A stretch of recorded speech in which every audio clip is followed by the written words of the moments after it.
Just tell me again why you got stopped. I just left the courthouse. I got picked up yesterday on trespassing. Just left the courthouse.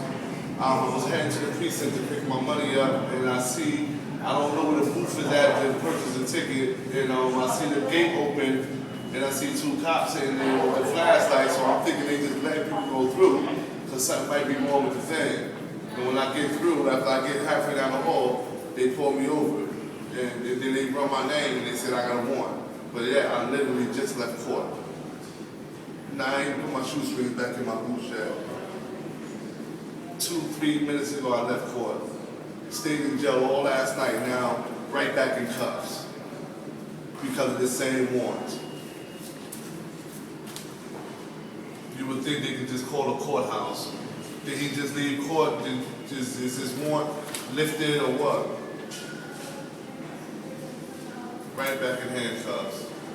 Less than a half an hour after leaving the court.